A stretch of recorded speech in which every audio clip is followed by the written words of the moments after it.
The scent of cooking bacon drifted through the crisp morning air of Aachen on December 14, 1944. Martha Klinger, a 37-year-old mother of three, found herself unconsciously following the aroma, an almost forgotten sensory memory that pulled her forward through the rubble-strewn streets of what had once been Germany's westernmost city. Her youngest child, 8-year-old Greta, tugged at her hand, asking in a whisper if they were allowed to find where the smell was coming from. Martha hesitated. The Americans had taken control of Aachen 2 months earlier, becoming the first German city to fall to Allied forces. Citizens had been instructed to maintain distance from American military personnel, but the scent, so rich, so impossible, continued to draw them forward. What Martha and Greta discovered around the corner of Römerstrasse defied 6 years of carefully crafted Reich propaganda. A United States Army field kitchen, part of the 18th Infantry Regiment of the 1st Infantry Division, had been established in a small courtyard. There, amid the bombed-out buildings of the once proud imperial city, American soldiers were not only cooking an abundance of food, but were serving it to a gathered crowd of German children. The scene before Martha's eyes was incomprehensible. Plates piled high with scrambled eggs, bacon strips, and white bread, real white bread, being casually handed to civilians by the very enemy they had been taught to fear and hate. Martha stood frozen, unable to reconcile the reality before her with years of Goebbels' assertions about American brutality and selfishness. A young lieutenant noticed her stunned expression and approached with a tin plate of food. "For the little one," he said, in broken German, offering the meal to Greta. The child looked to her mother for permission, eyes wide with hunger and confusion. What Martha saw in that moment defied 12 years of indoctrination under National Socialism. The Americans, far from the barbaric, resource-starved aggressors described in official broadcasts, possessed such abundance that they could casually feed their conquered enemies, while German families had subsisted on increasingly meager rations for years. This wasn't merely food being distributed. It was the collapse of a carefully constructed worldview served on a tin plate by a smiling enemy soldier. To understand the profound psychological impact of this encounter, we must step back and examine the carefully crafted perception of America that prevailed in wartime Germany. Since Adolf Hitler's rise to power in 1933, the Reich Ministry of Public Enlightenment and Propaganda had worked systematically to shape German understanding of their eventual adversaries. Americans were portrayed as decadent yet impoverished, technologically advanced yet morally bankrupt, materially wealthy yet spiritually hollow. Joseph Goebbels, the Reich Minister of Propaganda, had particularly focused on presenting the United States as a nation of contradictions, a place where extreme wealth existed alongside desperate poverty, where corruption undermined industrial potential, and where racial tensions would inevitably prevent effective military mobilization. By 1944, with Germany increasingly on the defensive, propaganda efforts intensified to maintain civilian morale. Germans were told that American soldiers were poorly equipped, undisciplined, and unprepared for the rigors of European combat. Official newsreels emphasized American supply problems, suggesting that the distance across the Atlantic made sustained military operations impossible. The German public was repeatedly assured that American abundance was a myth, that their vaunted industrial capacity had been exaggerated, and that their military forces were composed primarily of criminals and social undesirables who had been conscripted against their will. This perception was reinforced by Germany's own increasingly dire circumstances. By late 1944, German civilians were surviving on severely restricted rations. Weekly allowances had been reduced to 1,700 calories per day for normal consumers, less than half the pre-war average consumption. Meat had become so scarce that the weekly ration often amounted to less than 100 grams. Coffee had been replaced by ersatz substitutes made from roasted grains. Butter was strictly rationed at 70 grams per week. Families like Martha Klinger's had not tasted fresh fruit in years. subsisting instead on preserved vegetables and increasingly creative uses of rutabagas and potatoes. The military situation surrounding Aachen in late 1944 provided the backdrop for this collision of propaganda and reality. The city, with its pre-war population of 160,000, had the dubious honor of being the first German city to face American occupation. Following Hitler's refusal to surrender the city and the subsequent evacuation of civilians, fierce urban combat had reduced much of the historic center to rubble. The battle for Aachen had lasted from October 2nd to October 21st, ending with the surrender of the German garrison. By December, American forces had established control and were beginning the immense task of restoring basic services to the remaining civilian population. The 1st Infantry Division, nicknamed the Big Red One for their distinctive shoulder patches, had been instrumental in capturing the city. Among their ranks was the 18th Infantry Regiment, whose field kitchens had become an unexpected instrument of psychological warfare. Whether by design or by accident, the simple act of feeding hungry German civilians demonstrated American abundance more effectively than any propaganda leaflet could have countered. The contrast between German expectation and American reality was perhaps best captured in production statistics that few German civilians had access to. While Germany had achieved impressive industrial output under its war economy, American production had reached levels that seemed mathematically impossible from the European perspective. In 1943 alone, American factories had produced over 86,000 tanks and self-propelled guns, compared to Germany's 19,000. Aircraft production showed an even more staggering disparity: 125,000 American planes versus 25,000 German aircraft. While German propaganda dismissed these figures as fantasy, the evidence of American industrial might was now being served for breakfast on the streets of Aachen. Martha Klinger, like many residents who remained in Aachen, came from a background that had made her receptive to anti-American propaganda. Her husband, Friedrich, had been a mid-level administrator in the local government and a party member since 1937. Their modest home had featured the obligatory portrait of the Führer, and their children had been enthusiastic members of Hitler Youth and the League of German Girls. Martha herself had participated in the National Socialist Women's League, collecting winter clothing for troops on the Eastern Front, and attending lectures on the racial inferiority of Germany's enemies. The Klingers had been neither fanatical Nazis nor active resistors, simply ordinary Germans, who had accommodated themselves to the realities of the Third Reich. Friedrich had been drafted into the Volksgrenadiers in September 1944 and was presumed to be fighting somewhere along the collapsing German defensive line. Martha had chosen to remain in Aachen with their children despite the evacuation orders, hiding in their cellar during the worst of the bombardment. Now, watching American soldiers casually distributing food that had been unavailable to German civilians for years, she faced a cognitive dissonance that would become increasingly common as more German territory fell to Allied forces. For Martha Klinger, the journey of discovery began with that plate of eggs and bacon on Römerstrasse, but it would expand dramatically in the days and weeks that followed. The morning after her initial encounter with the American field kitchen, Martha cautiously returned with all 3 of her children. The American lieutenant, who introduced himself as Jack Prescott from Pennsylvania, recognized her immediately. "Brought the whole family today," he observed with a smile, gesturing them toward a line that had already formed. 24 German children and a handful of adults waited patiently as American cooks worked over field stoves, producing quantities of food that seemed impossibly lavish. Martha watched in disbelief as her children were served not only eggs and meat, but also tall glasses of milk, real milk, not the watered-down substitute they had grown accustomed to. Her eldest son, 13-year-old Werner, who had been the most thoroughly indoctrinated through his Hitler Youth activities, initially refused to eat enemy food. His resistance lasted precisely 7 minutes before the sight and smell of his siblings enjoying their meal broke his ideological resolve.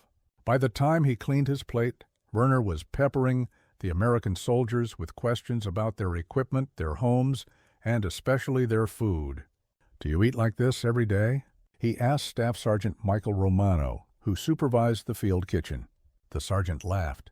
"Kid, this is nothing. This is field rations. You should see what we eat back home." Romano, a 32-year-old former restaurant worker from Brooklyn, took a particular interest in the Klinger family. Through a mixture of broken German and improvised sign language, he explained that feeding civilians, especially children, was unofficial policy. "We got more than we need," he told Martha. "No point in kids going hungry when we got extra." The concept of extra food was itself revolutionary. For years, Germans had been told that they were tightening their belts in common sacrifice while Americans faced food shortages and rationing failures. While it was true that Americans had implemented a rationing system, the scale of restriction bore no comparison. American civilians had been limited to 2.5 pounds of meat per week, approximately 10 times the German civilian ration. American sugar rationing allowed each person 8 pounds per month, while Germans received less than 1 pound. These disparities had been dismissed by Reich propaganda as American propaganda, but the evidence was now being ladled onto plates in occupied Aachen. On her third visit to the field kitchen, Martha encountered Dr. Elena Berger, a 46-year-old physician who had remained in Aachen to provide medical care despite the evacuation orders. Dr. Berger pulled Martha aside, speaking in a low voice. "It's not just here," she confided. "I visited the American Field Hospital. You wouldn't believe what I've seen." The next day, with Dr. Berger's assistance, Martha gained access to the 1st Infantry Division's field hospital, established in what had once been a school on the outskirts of the city.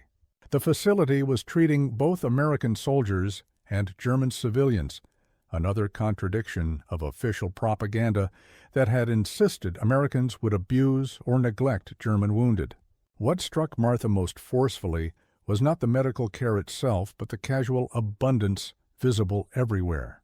Medical supplies that had become precious rarities in German hospitals, antibiotics, clean bandages, anesthetics, were being used routinely.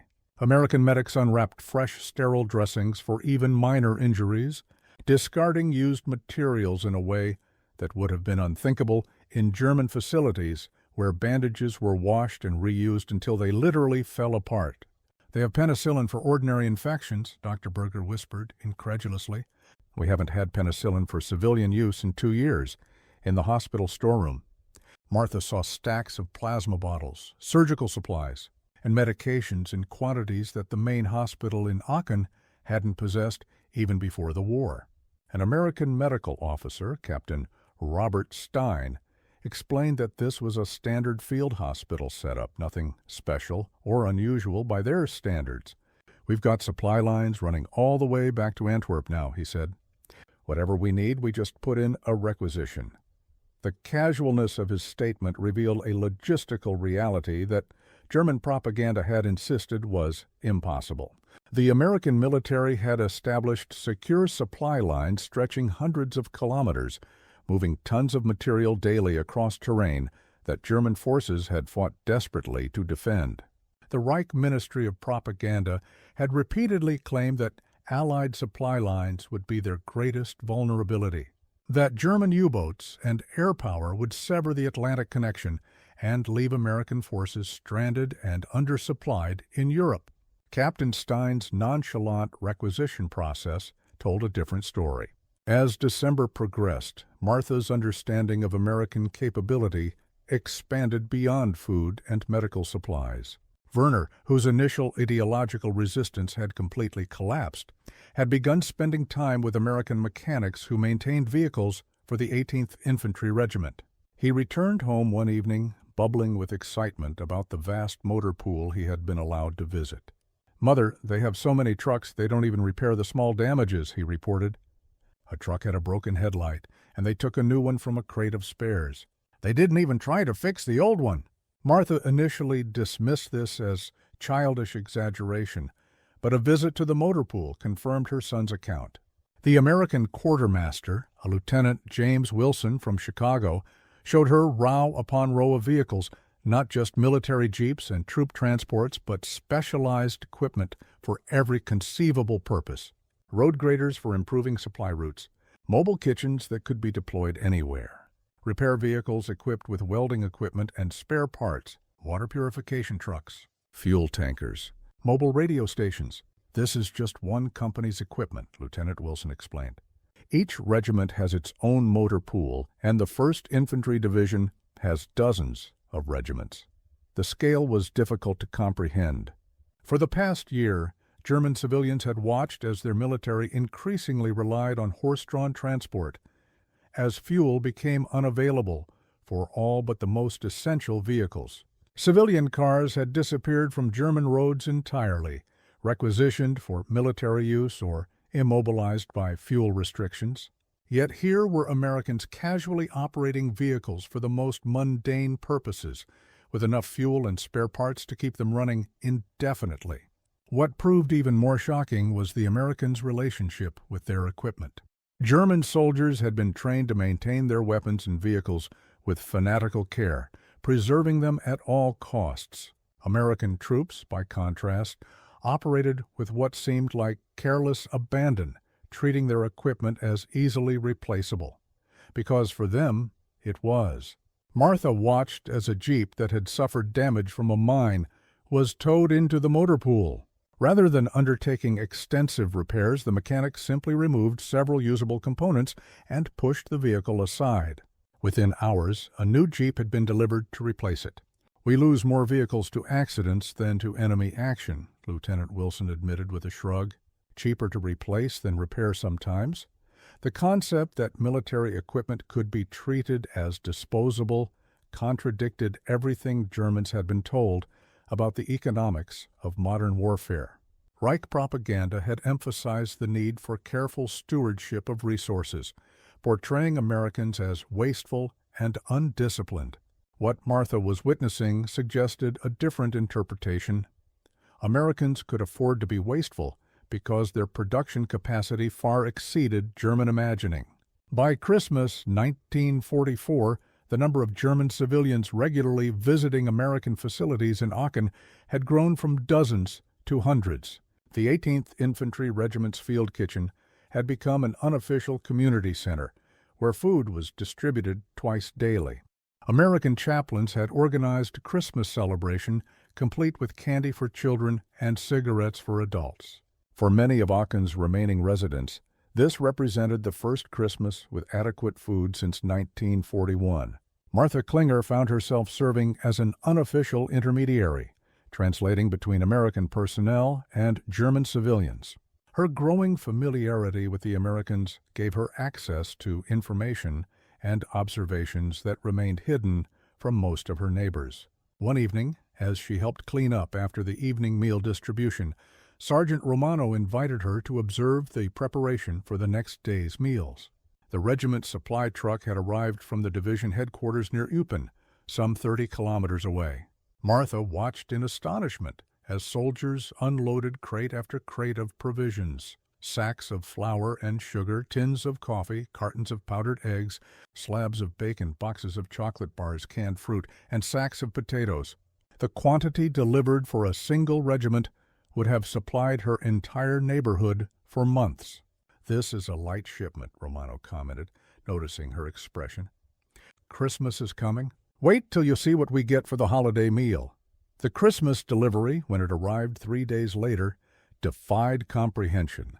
Whole turkeys, hams, ingredients for pies and cakes, real coffee, chocolate in quantities Martha hadn't seen since before the war, cases of canned cranberry sauce that Romano explained was traditional for American holiday meals. The abundance was so extreme, it bordered on the absurd. Soldiers complained that they didn't have enough refrigeration space to store all the perishable items. What broke Martha's remaining skepticism about American capability was not the food itself, but a casual remark from Lieutenant Prescott.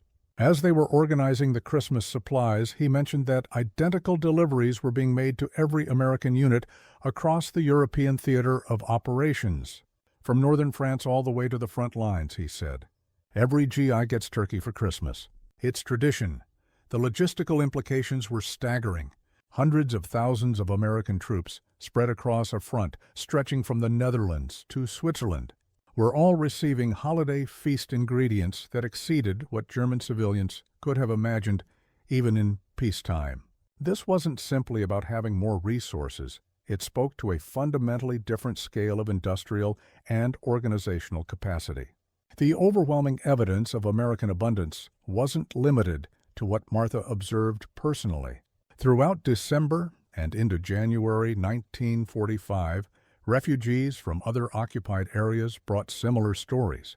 Heidi Schmidt, who arrived in Aachen from the recently captured town of Düren, described American bulldozers clearing rubble from streets within days of the fighting ending. "They rebuilt a bridge that our forces had demolished," she reported incredulously. "Not a temporary military bridge, a proper concrete bridge. They poured the concrete like it was water." Construction materials had become almost unobtainable in Germany. Cement, steel reinforcement, lumber, all had been strictly controlled and allocated only to critical military projects. The idea that Americans would use such precious resources for a bridge in a small town, simply to improve their supply routes, suggested priorities completely at odds with German scarcity. From occupied areas near Luxembourg came reports of American supply depots that stretched for kilometers, vast tent cities containing everything from ammunition to winter clothing, from spare vehicle parts to prefabricated barracks. Hans Weber, a 62-year-old former municipal engineer who had been conscripted into constructing defensive fortifications before being captured by advancing American forces, described one such depot near Saint-Vith. "I counted over 700 trucks in a single motor pool," he told a group gathered at the field kitchen. They had created an artificial harbor of vehicles. Fields of jeeps parked hub to hub. Mountains of ammunition crates stacked higher than houses. Fuel drums arranged in pyramids. The Americans had built a wooden walkway system through the whole facility, using lumber that would have been reserved for bunker construction on our side. Weber, whose professional background gave him a unique perspective on logistics, had been particularly struck by the Americans' attitude toward their supply chain. They spoke of factories back home still producing more. "The pipeline is full," that's what they kept saying. They weren't conserving or hoarding supplies. They were concerned about having too much, about waste and spoilage from excess. This concept, the problem of excess rather than scarcity, was perhaps the most difficult for German civilians to process. Since the beginning of the war, and with increasing intensity since 1942, Germans had lived in an economy of carefully managed shortage. Recycling campaigns collected everything from metal pots to human hair. Clothing was patched and repatched until the original fabric was barely visible. Food waste had become not just unpatriotic but criminal. Yet here were Americans casually discarding damaged equipment, using fuel for non-essential purposes, and distributing food to enemy civilians without hesitation. The contrast could not have been more stark or more devastating to German morale. Production statistics that emerged through conversations with American officers painted a picture that German propaganda had dismissed as mathematically impossible. Captain Howard Lewis, an intelligence officer with the 1st Infantry Division, shared figures with Martha that he considered common knowledge but which struck her as fantasy. In 1943 alone, he explained, our aircraft factories produced over 100,000 planes. Not small ones, bombers, fighters, transports. Every 3 days, we built more aircraft than Germany loses in a month of combat. The numbers were so extreme, they seemed like propaganda in reverse, yet the evidence surrounded them. The skies over Aachen were filled with American aircraft, not just occasional squadrons, but vast formations that darkened the sky like flocks of migratory birds. P-47, Thunderbolts, and P-51 Mustangs flew routine patrols with such frequency that children no longer looked up at the sound of engines. Ford Motor Company converted a single factory at Willow Run, Captain Lewis continued. Before the war, they made automobiles. Now that one factory produces a complete B-24 Liberator bomber every 63 minutes, 24 hours a day. One bomber ready to fly every hour. For Martha, whose husband had worked in administration at a manufacturing facility in the Ruhr Valley, such production rates were incomprehensible. German factories, even at the height of Albert Speer's rationalization of the war economy, required weeks to complete a single aircraft. The idea of producing one every hour defied industrial logic as she understood it. Captain Lewis was not finished. "We've built over 35,000 landing craft since Pearl Harbor. Manufactured 261,000 artillery pieces. Our monthly production of machine guns exceeds 100,000 units." Each statistic hammered home the same conclusion. Germany had not been fighting a nation with superior tactics or technology or even superior courage. They had been fighting an industrial colossus whose productive capacity made eventual German defeat a mathematical certainty. No amount of tactical brilliance or technological innovation or fighting spirit could overcome such overwhelming material advantage. Yet it wasn't just the scale of production that proved shocking. It was the human implications. Otto Müller, a 54-year-old baker who had established an informal exchange with American cooks, trading local knowledge for cooking supplies, discovered that ordinary American soldiers received mail from home containing luxury items that had disappeared from German shops years earlier. "They get packages with chocolates, cigarettes, homemade cookies," he reported with disbelief. "Their families send them soap. Real soap, not the gray stuff we use. They receive new socks, gloves, scarves, items you can't find in Germany at any price." This revelation that American civilians had sufficient resources to send luxury packages to the front lines contradicted everything Reich propaganda had claimed about conditions in the United States. Germans had been told repeatedly that America was suffering from material shortages, that their economy was collapsing under wartime pressures, that civilian morale was crumbling due to deprivation.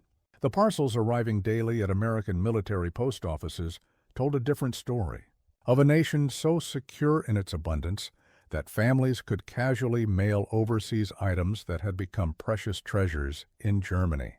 The most damning evidence came in the form of personal testimony from Germans who had experienced American supply systems firsthand.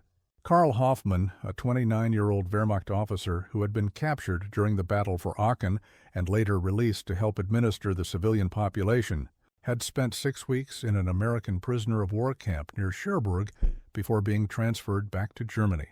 "The Americans fed us better than our own army fed us," he admitted reluctantly during a community meeting in early January. 3 meals daily, portions that would feed a German family for days, cigarette rations. Coffee, real coffee, not ersatz. Medical treatment equivalent to what their own soldiers received. His account matched others that had filtered back through various channels. German prisoners in American custody were receiving daily rations of 3,200 calories, nearly double what German civilians were officially allocated, and significantly more than many Wehrmacht soldiers received on the front lines. This contradiction, enemy prisoners eating better than loyal German citizens, struck at the heart of National Socialist claims about German supremacy and American weakness. The psychological transformation that resulted from these discoveries manifested differently across Aachen's remaining population. For some, like Werner Klinger, the revelations produced an almost immediate shift in perspective. The 13-year-old who had once recited Nazi propaganda with unquestioning faith now spent his days helping American mechanics, learning English phrases, and collecting discarded items from supply shipments. His Hitler Youth uniform disappeared, replaced by an improvised outfit assembled from American cast-offs. A field jacket with insignia removed, boots donated by a sympathetic sergeant, a knit cap bearing the logo of the Brooklyn Dodgers baseball team. "The Americans know how to do everything better," he proclaimed to his mother one evening. "Their trucks, their food, their weapons. Germany has been lying to us." Martha couldn't bring herself to rebuke him, though such words would have been dangerous just months earlier. The evidence surrounded them, impossible to deny or explain away. For older residents whose identities and worldviews had been shaped through decades of German nationalism, the cognitive dissonance proved more difficult to resolve. Hans Becker, a 67-year-old former schoolteacher who had lived through the First World War, the Weimar Republic, and the rise of National Socialism, struggled to reconcile what he was witnessing with his deeply held beliefs about German cultural superiority. "They have more of everything," he acknowledged during a conversation at Martha's home. "More food, more weapons, more fuel, but quantity isn't quality. German engineering remains superior. German culture remains deeper. German spirit remains stronger." Yet, even as he spoke, Becker's arguments sounded hollow, defensive rationalizations against overwhelming evidence. The supposed superiority of German engineering meant little when American factories could produce 10 vehicles for every one manufactured in the Reich. Cultural depth provided cold comfort when American abundance meant their soldiers could feed German children, while German forces could barely supply their own troops. For most of Aachen's remaining residents, the transformation came not as a dramatic conversion, but as a gradual, reluctant acceptance of reality. Johanna Weber, a 43-year-old seamstress whose husband and 2 sons were serving in the Wehrmacht, captured this evolution in a letter she wrote but never sent. Discovered later among her possessions, "I have seen things I cannot explain. The Americans feed us from their excess. Their soldiers give chocolate to our children, cigarettes to our men, soap to our women. They repair our water pipes with materials we haven't seen in years. They bring electricity to neighborhoods with new generators that appear overnight. Where does it all come from? We were told America was a land of gangsters and poverty, of racial violence and unemployment.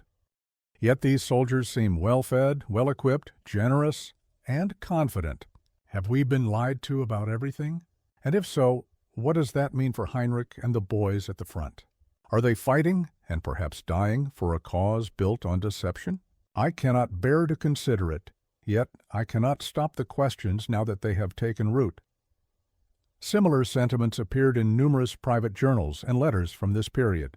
The carefully constructed worldview of National Socialism, which had positioned Germany as the superior civilization fighting against inferior adversaries, collapsed not through ideological argument, but through the irrefutable evidence of material reality. No propaganda narrative, however skillfully crafted, could withstand the daily demonstration of American abundance flowing through the occupied city. By February 1945, the transformation had progressed from private doubt to public acknowledgement. Community meetings that had once been dominated by discussions of resistance and endurance now focused on practical cooperation with occupation authorities. German civilians increasingly sought employment with American military units, valuing not just the guaranteed rations, but the opportunity to observe and learn from the occupier's systems and methods. Martha Klinger had begun working as an interpreter for the Civil Affairs Division of the 1st Infantry Division, helping coordinate services for Aachen's population. Her position gave her access to American planning documents and discussions that revealed yet another dimension of overwhelming capability. The Americans were simultaneously fighting a war across Europe while planning and implementing reconstruction efforts in territories already under their control. "They speak of rebuilding Germany while they're still conquering it," she confided to Dr. Berger. "They discuss industrial rehabilitation, democratic institutions, educational reform, all while their armies are still pushing eastward.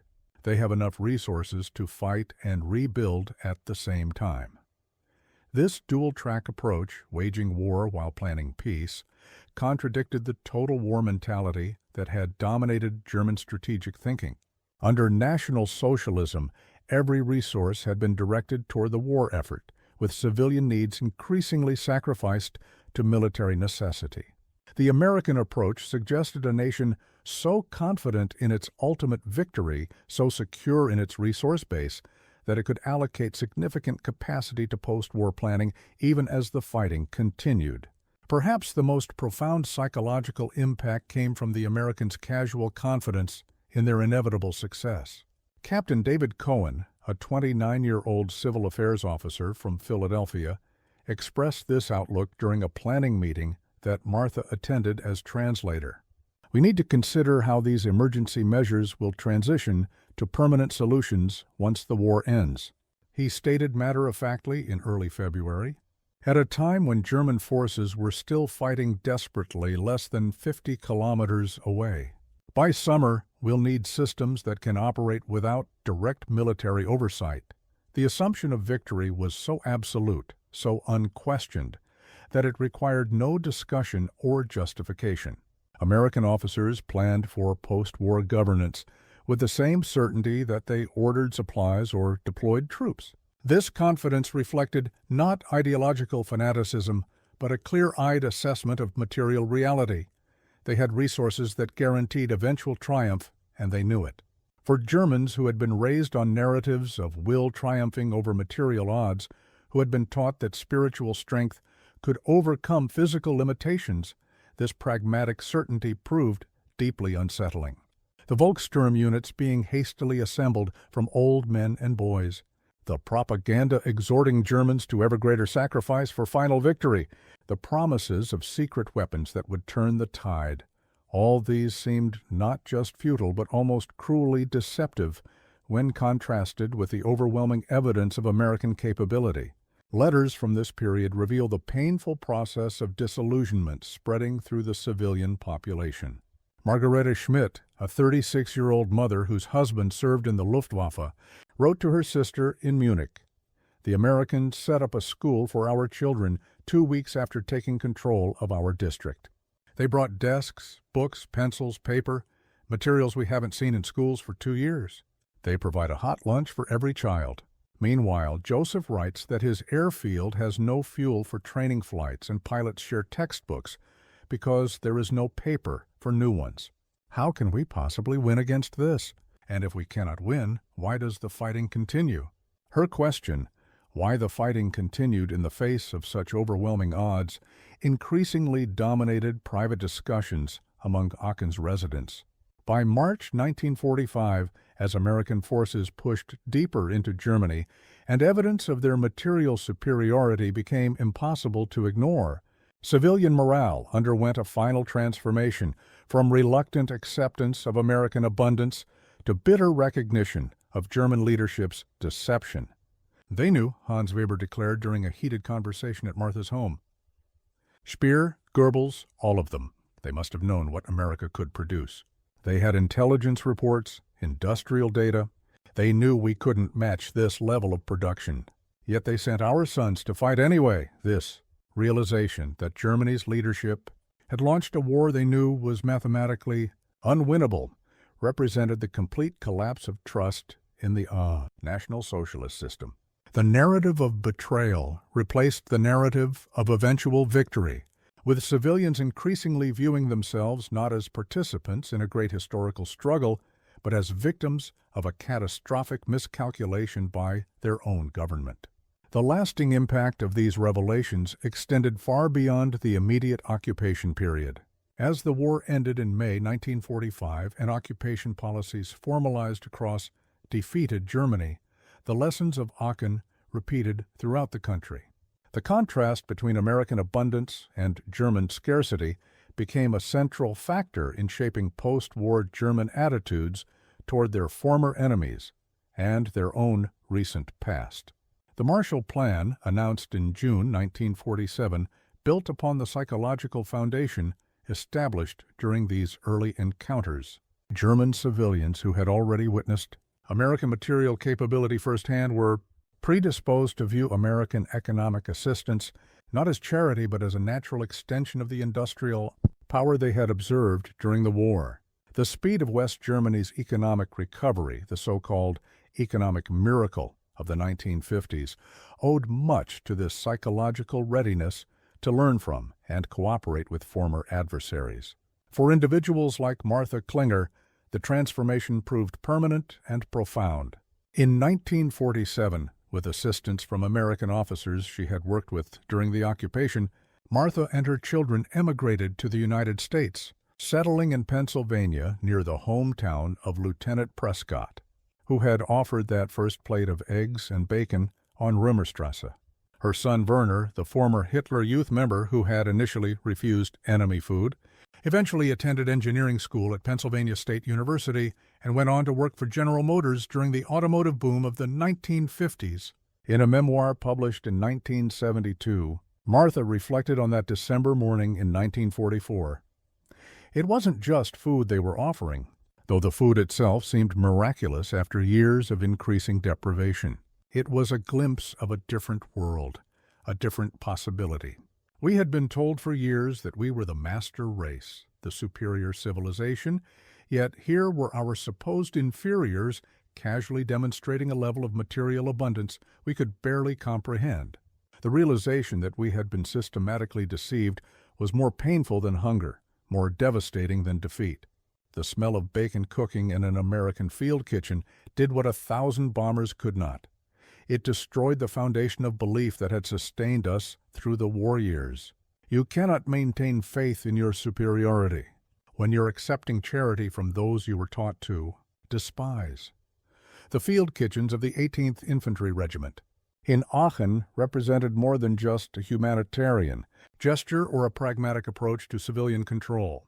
They became instruments of truth, dismantling years of carefully constructed propaganda through the simple, irrefutable evidence of abundance. No ideological argument could have been as effective as the sensory reality of that December morning, the smell of bacon drifting through bombed-out streets, leading German civilians to a revelation that would ultimately reshape their understanding not just of their enemies, but of their own place in the world. The mathematics of defeat were written not in battle plans or strategic assessments, but in the mundane details of supply shipments, in the casual wastefulness of American troops, in the taken-for-granted abundance that allowed enemy soldiers to feed German children while German forces retreated on all fronts. The psychological transformation that began with Martha Klinger following the scent of cooking bacon to a field kitchen on Römerstrasse would ultimately extend to an entire nation, laying the groundwork for Germany's integration into the Western economic and political systems that would shape the second half of the 20th century. What Martha saw that December morning was not simply American soldiers feeding German children. She witnessed the collapse of an entire worldview, served on a tin plate by a smiling enemy who had so much that he could afford to share with those he had been sent to conquer. No victory could have been more complete, no defeat more absolute, than this demonstration that everything Germans had been taught about themselves and their enemies had been a carefully constructed lie. The most powerful weapons in the American arsenal turned out to be not their bombs or bullets, but their abundance, an abundance so overwhelming that it made continued resistance seem not just futile, but foolish. In that moment of realization, standing on a rubble-strewn street in Aachen, while her daughter ate food that shouldn't have existed, according to everything she had been told, Martha Klinger understood what German leadership had refused to acknowledge. The war had been lost long before the first shot was fired, defeated not by superior strategy or courage, but by the unstoppable mathematics of American production. The smell of bacon had revealed a truth no propaganda could hide, that Germany had been fighting an enemy who could afford to waste more than Germany could produce. An enemy whose casual abundance would ultimately prove more decisive than